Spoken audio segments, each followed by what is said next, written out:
good.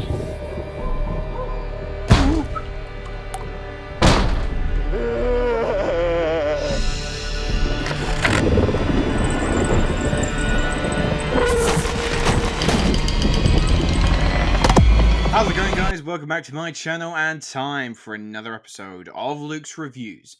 On today's video, we have the newest film from the Philippou twins, who are looking for another terrifying follow-up after their first hit, Talk to Me, with Bring Her Back. After a tragic accident, a 17-year-old Andy and his partially sighted stepsister Piper are taken in by the bubbly, yet somewhat offbeat Laura.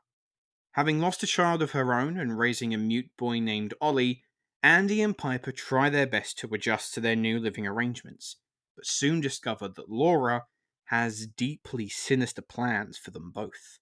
I was extremely excited to see the next fucked up nightmare that Danny and Michael Philippou were cooking up after their excellent debut with Talk to Me. And all of the promotional material that I had seen for Bring Her Back really was unnerving me. I think it's all to do with the VHS snuff films. Don't know quite what it is about them, but they always seem to freak me out. So I'm very happy to say that the Philippou twins are now, at least in my books, 2 for 2. Bring Her Back is an excellent horror movie that is equally terrifying as it is emotionally devastating. What I love most about these directors is that they very clearly understand the horror genre.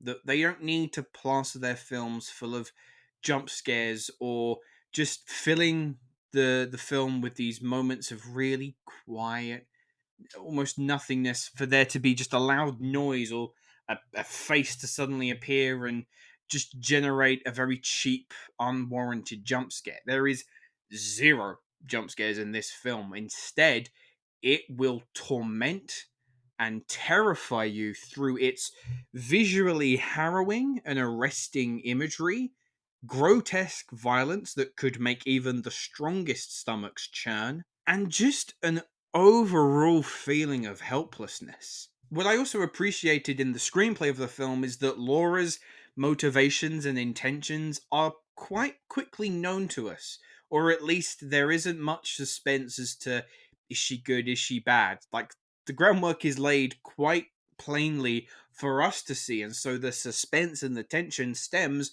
from our main two children discovering such a thing. There isn't per se a moment where characters just sit down and all of a sudden relay all of the exposition to us as if you're just spoon feeding the information. Even Laura's overall plan and how she's going to enact it still retains a sense of mystery because she's almost learning it along with us. Sally Hawkins plays Laura, and this is easily the most unhinged I think we have ever seen her. Bearing in mind, this is Paddington's adopted mum. Laura is a truly villainous character. She gaslights children, condones and inflicts abuse. She is completely deranged and psychotic. However, whilst you may sit in your cinema seat clamoring for her to meet a sticky end, what the script never loses sight of is her as a character, her as a human being. She is in an unbelievable amount of pain. And whilst we could never, in a month of Sundays, condone anything that she's doing in this film, you understand at the bare minimum her motivations, and that is all the film needs from you to do so you can have this overall emotional investment. And despite the skin peeling, blood shedding, all around grisly nature of the film, what it anchors itself so well with is a devastating and very grounded portrayal of grief, especially how all consuming grief can be, that it can drive you mad, it can make you blind to logic, to your own sense of morality. By far and large, Bring Her Back is the top horror movie of the year for me. From a horror perspective alone, these are some of the most harrowing, unsettling visuals I've seen from this genre in a long time. But the film itself packs such a harder punch with its mature an unflinching portrayal of grief and loss, that it succeeds in being the type of horror movie that could have someone crying in fear and crying in sadness, all within the span of a few minutes. I'm going to give Bring Her Back a 9 out of 10. Anyway, guys, those were my thoughts on Bring Her Back. Let me know, have you had a chance to see the film yet? What did you think? Leave your thoughts in the comments below.